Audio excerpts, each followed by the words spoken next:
de Gojo. À l'intérieur du territoire, Gojo continue à enchaîner les coups sur Sukuna, mais l'adaptation est en marche. Les territoires sont de nouveau détruits pour relancer.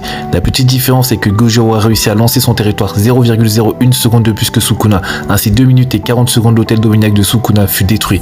N'étant pas en mesure de riposter, il invoque Makora, le général céleste 1. Makora détruit ainsi la sphère de l'espace infini et libère Sukuna de son emprise. Gojo surpris de l'adaptation de Makora, pensant qu'il s'était adapté en 0,01 seconde. Ce qu'il faut comprendre, c'est que les 5 faux, les extensions et les ordres imparables sont annulés. Cela faisait partie de la stratégie de Sukuna. En prétextant qu'il avait laissé l'adaptation à l'âme de Megumi, son but était d'affaiblir voire de détruire le cortex préfrontal de Gojo afin de l'empêcher d'user de son extension du territoire. De plus, à chaque fois que Sukuna subissait l'extension, Makora tenta de s'adapter. Petite anecdote, l'adaptation peut se faire directement sur son hôte et sans besoin d'invoquer Makora. Je l'explique par le fait que quand Makora disparaît, Sukuna continue l'adaptation et devient le réceptacle de la technique. La roue aux 8 poignets apparaît sur sa tête, signifiant que l'adaptation de Makora continue. C'est aussi pour cette raison qu'il lâche des sourires à la fin du chapitre 229